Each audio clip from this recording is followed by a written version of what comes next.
Let's talk supply chain.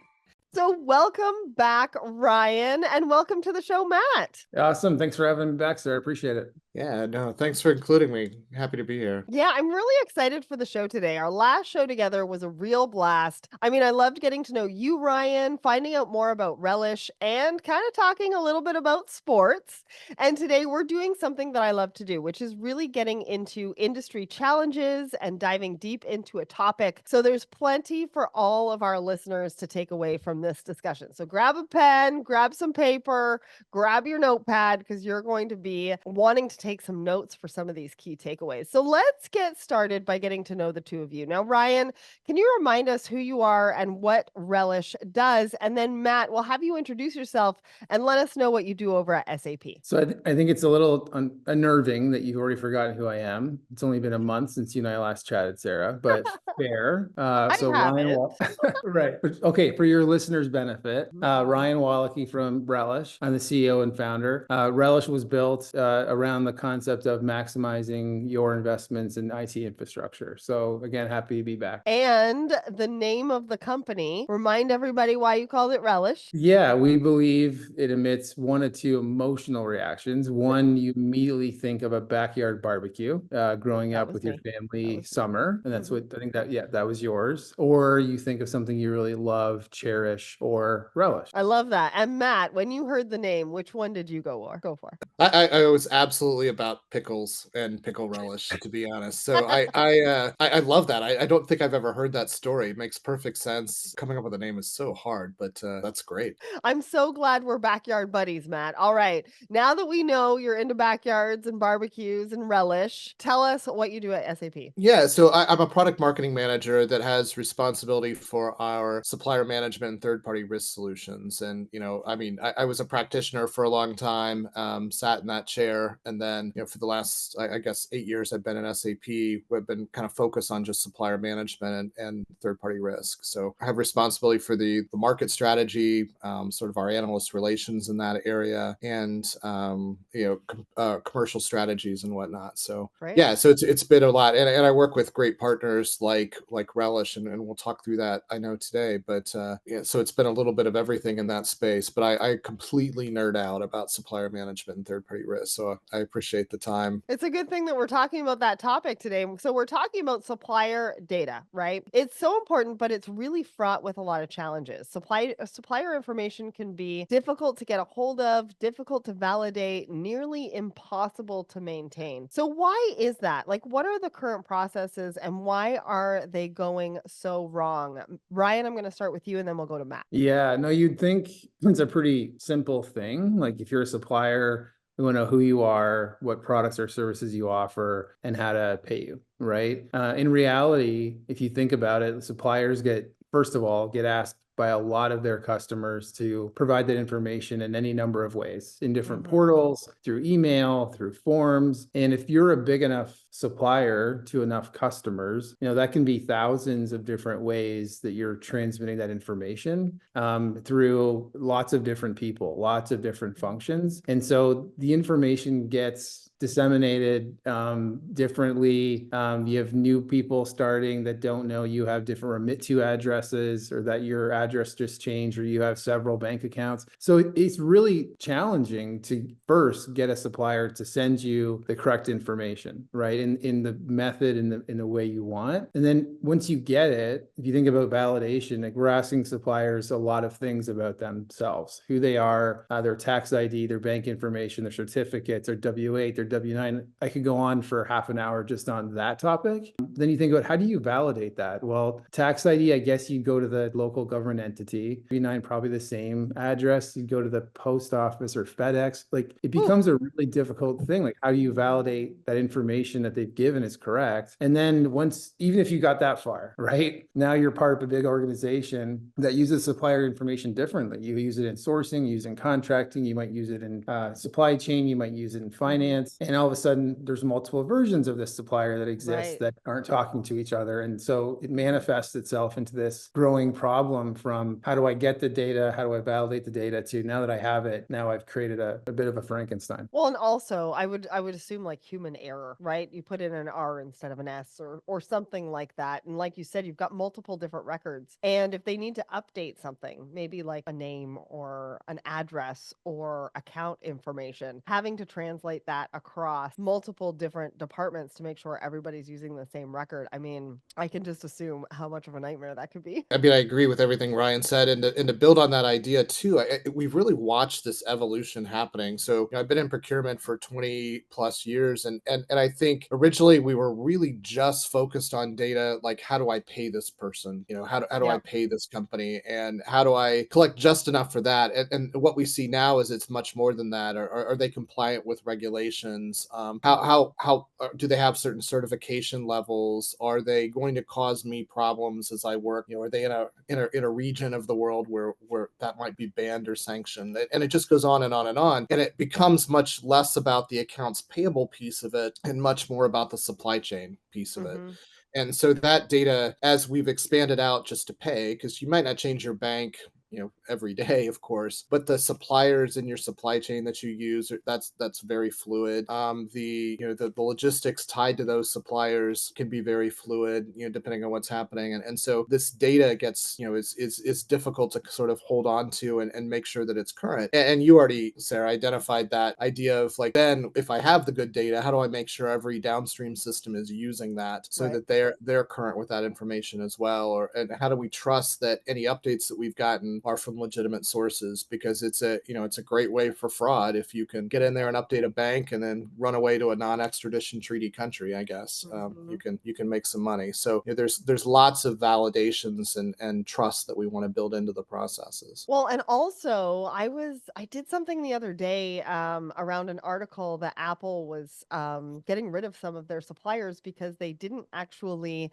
meet some of their sustainability goals or wasn't going to be able to help them or they weren't able to do an audit. Things like that as well come into Yeah. play when they are trying to get to sustainability goals of zero carbon emissions within their supply chains for 2030 and the suppliers won't get an audit.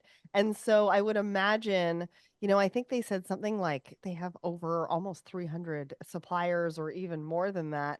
When you have some suppliers coming in, some suppliers going out, how do you manage that? And how do you downstream again? Which department knows which ones you stopped working with as well? That's right. That's right. And I think another twist to that could also be that when we talk about sustainability in a broader sense, and we don't just talk about maybe the green piece that we think of first, and I'm Mhm. not just saying that because pickle relish is green, but Yeah. when we think about the human rights aspects or diverse suppliers, minority Mhm. suppliers, women-owned businesses that you want to Yes. accelerate, Mhm. letting them know how you're going to keep score and helping them develop to be stronger and be more competitive out of this process as well. It's not a pass fail. It's a we want to develop with you because we do have the standard and we do have these sustainability goals that we want you to help us hit. So we need you to come along this Mhm. journey with us. We there's a lot of opportunity for us to manage it that way. That is so true because they did say when they do decide not to work with a supplier anymore, that was like the last resort because they know it doesn't really help along the chain. All right. Let's talk about that supplier information, though. I want to dive a little bit deeper into that. So, what is the DNA of a supplier profile, and why is it so important to have visibility over that? Matt, I'm going to start with you, and then we'll go to Ryan. Yeah, I think that we mentioned already that the downstream systems are going to leverage that data to go be successful. And as we start with like the really simple record, which is who are they? How do I contact them? That's probably all I need in the beginning because I haven't decided that I'm going to award them any business. But that is going to grow, and I'm going to need more information, and I have to make sure that they're at that standard, for whether it's a certification to manage a due diligence requirement, Right. or maybe I've got government customers that have very strict requirements of how they do business or other ways. And when we start building that information out, And that is an exercise to go collect that and make sure that the supplier, it can perform the way that we want. And there's certain manufacturing processes where that due diligence may even require boots on the ground to validate, at a line level, really what's happening. And so that you can see that there's a lot of resources that could be consumed by that. And then as Ryan was saying earlier, as we start expanding out to, 1,000 suppliers, 10,000 suppliers, we have to be pretty laser focused in optimizing who are our critical suppliers, and we've segmented them correctly. Who are the suppliers that can impact product, who are versus who are more the commodity suppliers, and do we have Right. the right partners, and all of that as we go. So all of that, and keeping that data managed so that we are as complete as possible, that it's relevant, in each of the countries that need the information, each of the business units that need the information, that we're able to maintain that. And that's why it's a harder problem than just, fill out these 20 fields and we'll run with you. Well, and I also think like when you talk about that, I was thinking about traditionally maybe managing that through Excel and all the problems that would come with that.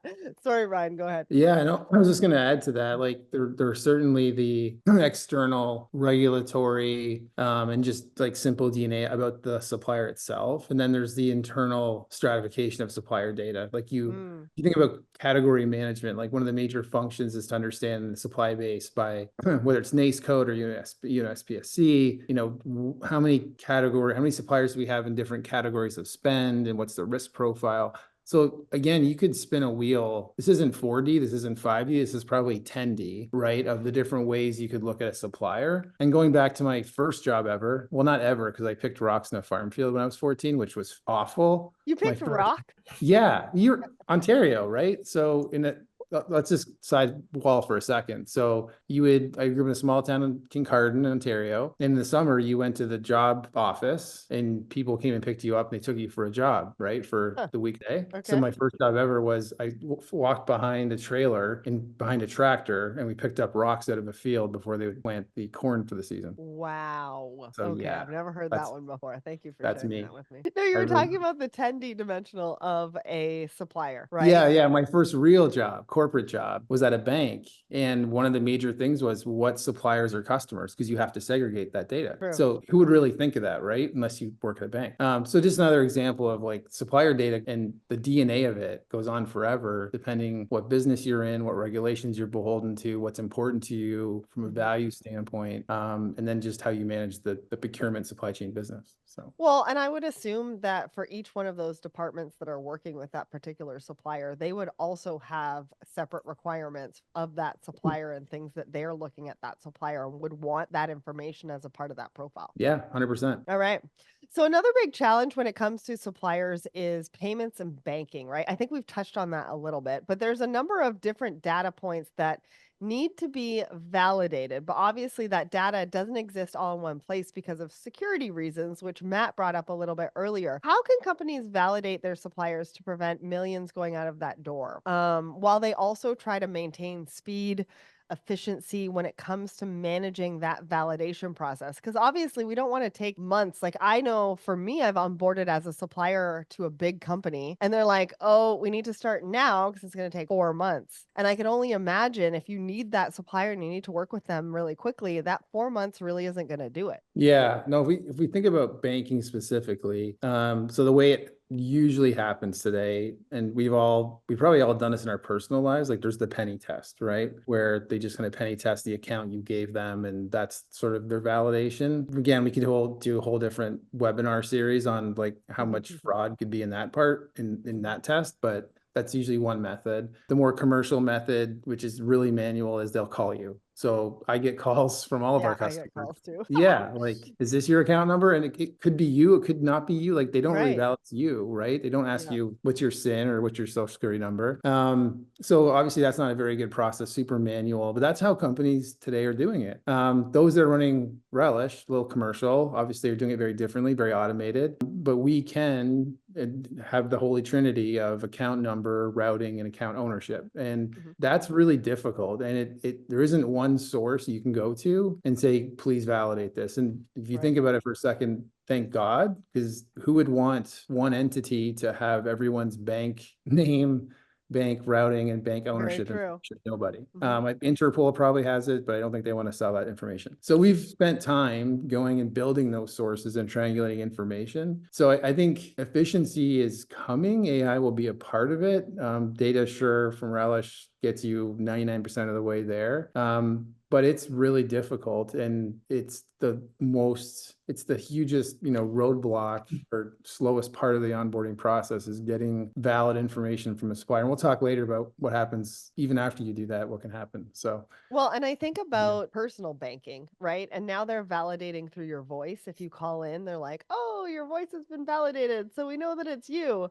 But I got to thinking about that the other day. I was like, "Well, wait a second. There's like deep fakes using AI and they could call in with my voice anyways, you know? So that's not really an option these days either." And so you're right. I mean, it is the longest part, but it is the most important part because we want to avoid, any cybersecurity fraud, that kind of thing. So, Matt, then what is your relationship with your partners? How do you find that balance? What are your processes? Yeah, so I think it's we're trying to work through how we find the right partner, and there is that conversation to get to know you a little bit. But pretty early on, we do also start that process of okay, let's get you into the system. Let's make sure that we've got that as that relationship's blossoming a little bit, right? Do we have the right NDAs in place? Do we have the right data collected? Do we are we able to start to work? Do we need a master services agreement? As we start, sort of evolving as we go, and we start to kind of collect that data. That the data collection though is, I don't want to call it an afterthought, but it's not the focus of a lot of the conversation. And so we want to rush it at the end because we generally haven't been as proactive in talking about it. But I think the other thing that brings to mind though is, and this is one of the things I appreciate about what Relish is doing with us, is that onboarding is an exercise that you do. And I have partners that I've been working with that I inherited from 10 plus years ago that they've been working with us. What Relish is really doing is that we have to think about what's the right periodic validation of this information as we go Mm, through it. yes. How do I see, did something change significantly? And we could go on in other conversations about risk profiles and everything else. But as we look at this, is the certification current? Is that standard current? Are they still there? Is this still validated? And what's the right cadence for checking it that we want to work through so that we feel confident that, just, I mean, selfishly, I guess, for Ryan, that we're going to still be able to pay him because it's the money's going to flow correctly. But from our perspective, that we feel confident that, that this information is still good and valid, and we aren't going to get into some sort of challenge with whether it's fraud or just error or something else. Well, and I would assume that as the values of the company organically grows and you decide to have different goals, let's use that sustainability one from earlier, right? The zero emissions in your supply chain by 2030. When you make a decision like that, you are going to have to go back to all of those suppliers and A, make sure that they want to be on that journey with you, and B, give them the parameters around what that looks like. And then you're going to have a major shakeup in your organization and with your suppliers. 100%. And I think that I don't have the exact statistics, but just from my experience, the idea that you're only onboarding a small percentage of new critical suppliers, because critical suppliers are generally multi-year Right. relationships.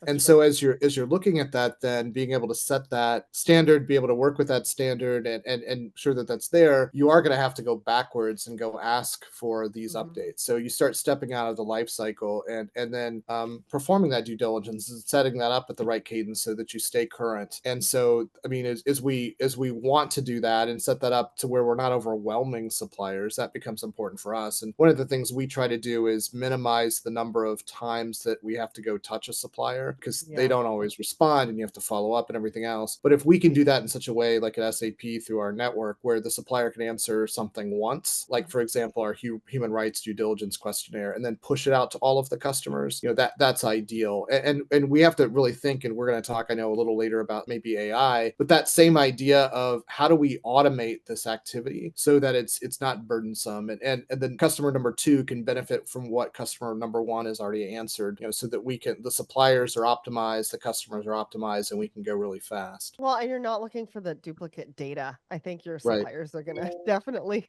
love that about working with you. So, Matt, you've alluded to this and you've talked a tiny, tiny bit about Relish working with SAP.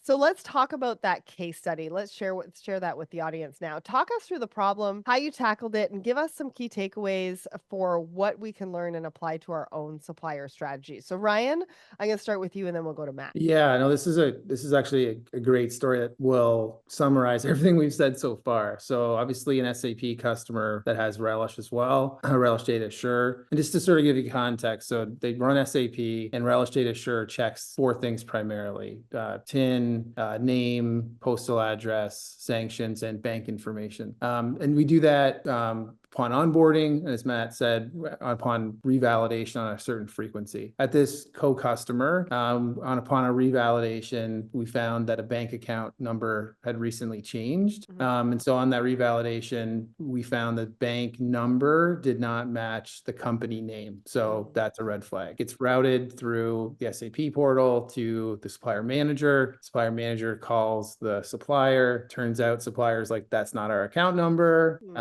And so it was a fraud event. Turns out that supplier had $2.1 million or invoices about to be paid, which was then prevented. Wow. The story, you can't make this stuff up. So the story goes on. It's like we followed up. It was a bad actor inside the company that had gone into the supplier profile, changed the bank information to their own, and was trying to get paid. I don't know if they knew about the 2.1 million, but obviously they knew there was money to be made there. And this happens, you read in the news all the time. It happens all the time. I don't know what ultimately happened to that person, probably nothing good. But this is what the power of SAP and Relish is, right? Is it's preventing that from happening.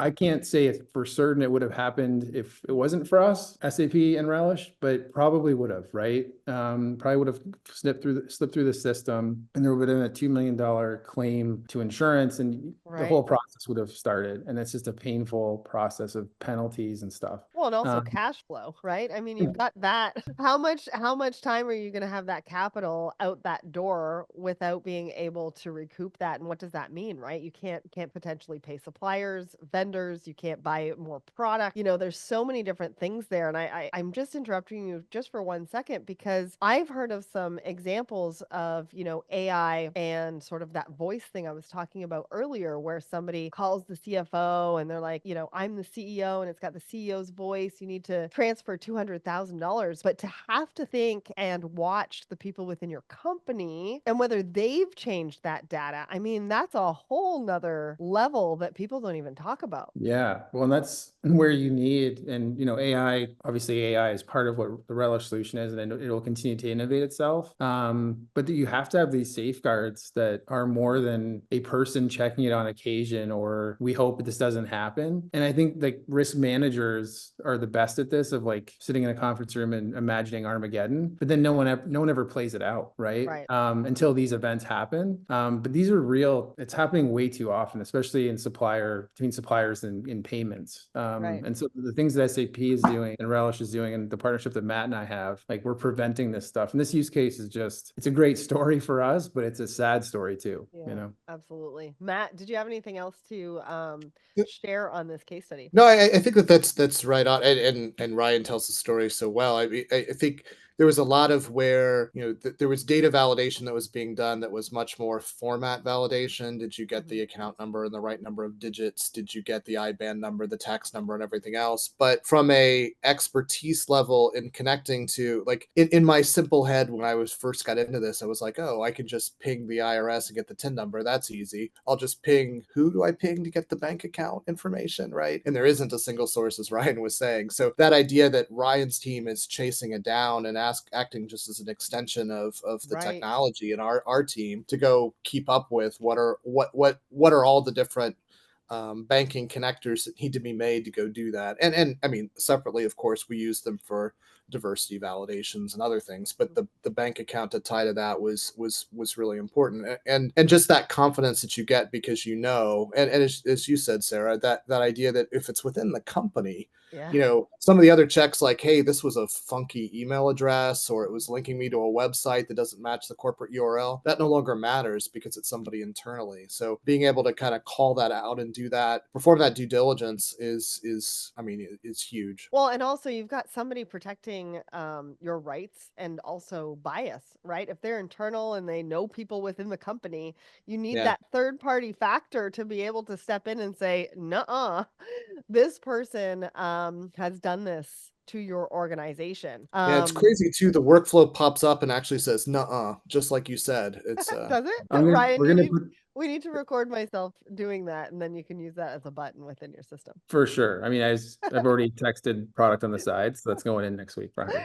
So both of you have alluded to risk quite a bit in this conversation, right? There's a lot of moving parts, and that equates to the risk that you're talking about. So how does an organization identify, assess, proactively manage that risk? Because one thing we've learned in recent years is that proactivity is the key, right, Ryan? Yeah, being proactive absolutely is the key. And I think generally speaking, most companies are doing the assessment of risk actively and doing the conference room work to what is the risk, reputational, financial, environmental, geopolitical. I think the challenge is it's very reactive. All right. So like an example would be, I think NOAA just released like a month ago that this may be the most active hurricane season ever, 26 forecasted hurricanes. What do you do with that? Right. Like I think instinctively, if you have supply in those regions in the South and where hurricanes hit most often, like you know there's a risk there, but what do you do with it? Right. So I think it's just how does technology help you become more predictive? That's some of the solutions that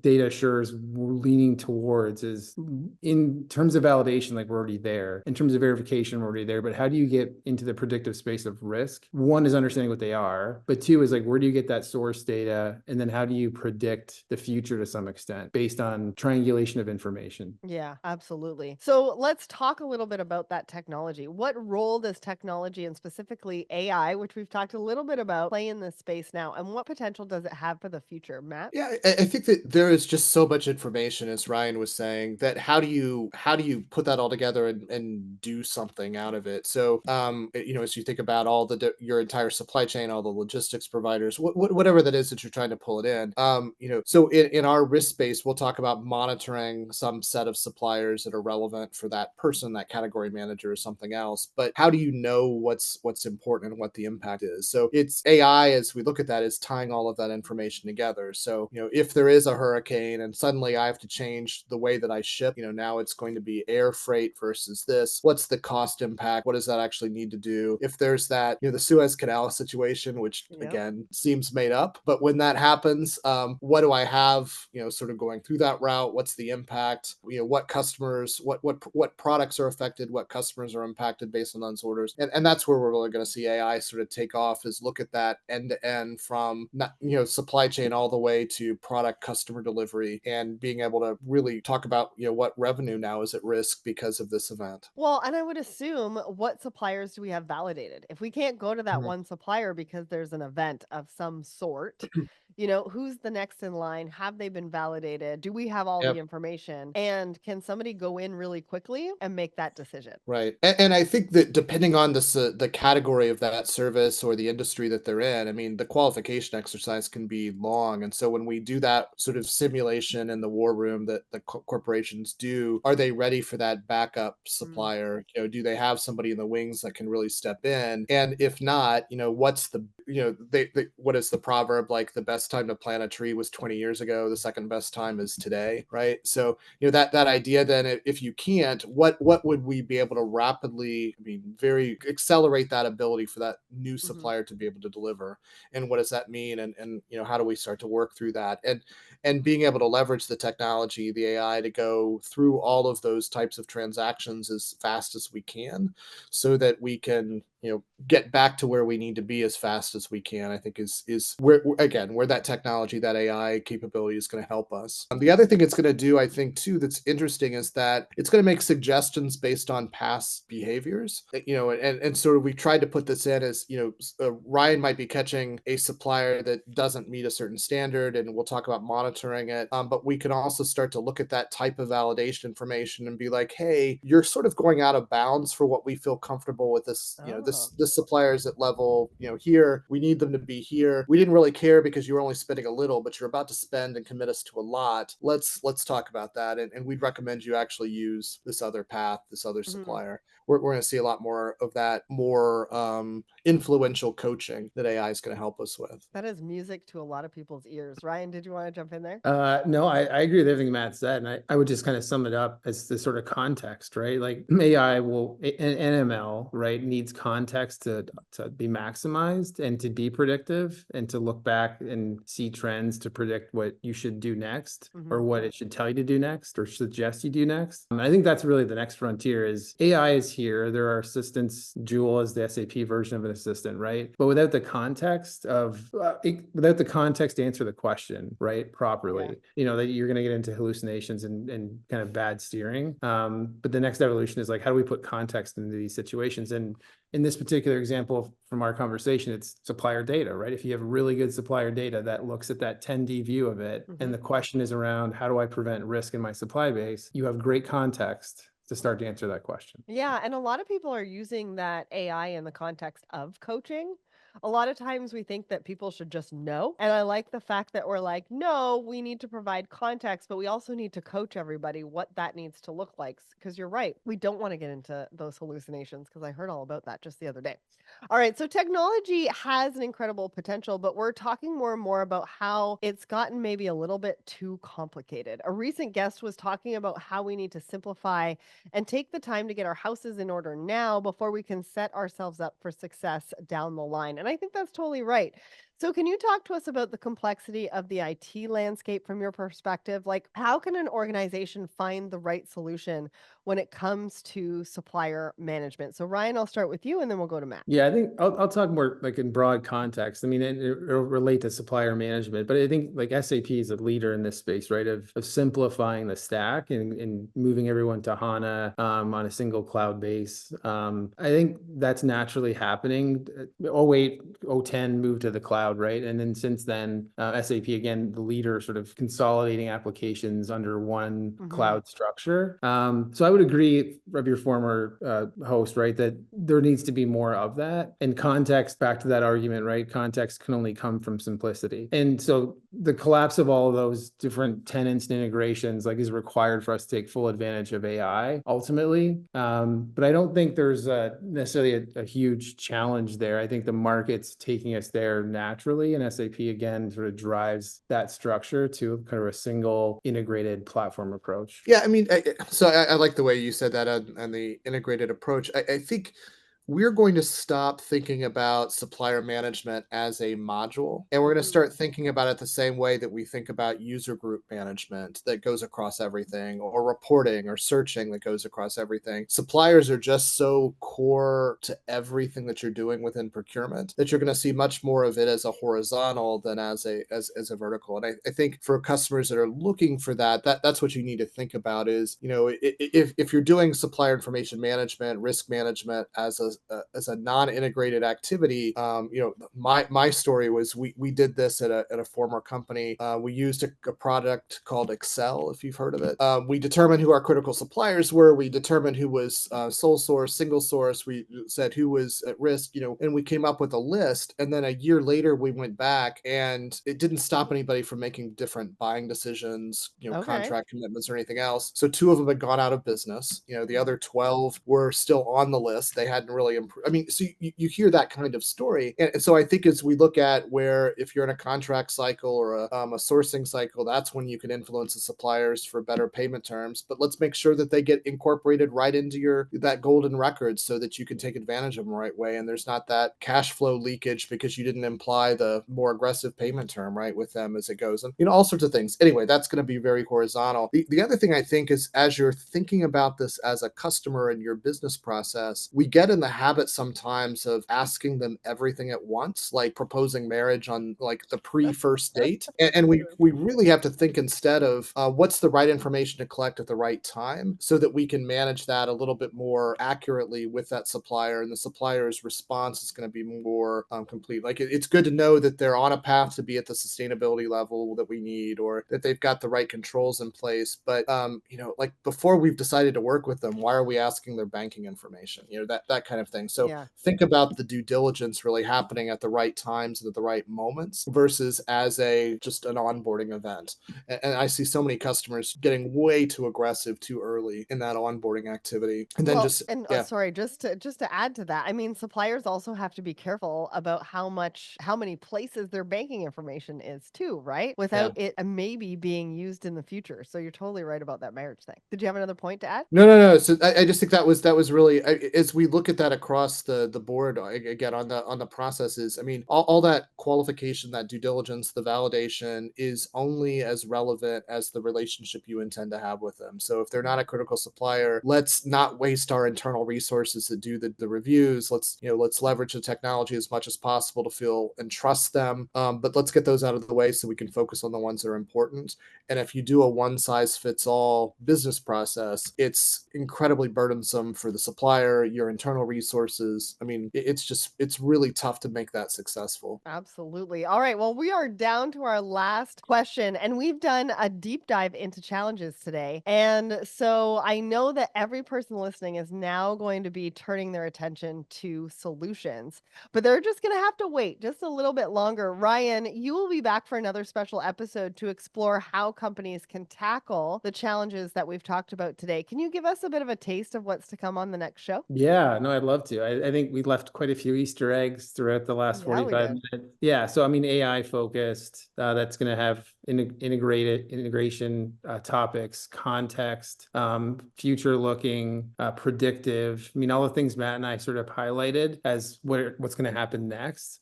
Those are the solutions that collectively we're building at SAP and at Relish, and we're looking forward to teasing that right now and talking about it in more detail in a few months. Well, I can't wait. From increasing risk and complex tech to problem banking and dirty data, supplier management is loaded with challenges, but the future looks bright. We're embarking on an AI journey that is set to transform the face of supplier data, but you'll have to come back again to find out more. Set an alert and make sure you join us for episode 430. Now, between now and then, you can find out more about Relish at relishiq.com. And did you have a guess at today's big question? Well, at the top of the show, I asked you, what was the cost per invoice back in 2016 when invoicing was dominated by manual processes? Well, it could be as much as $16 per transaction. Just think about how quickly that would add up. But now, with automation and a partner like Relish, that cost per invoice has come down to as low as $3 per transaction. That's a fifth of the 2016 cost. Matt and Ryan, thank you so much for joining me on the show today. Thank you, Yeah, Sarah. thank you.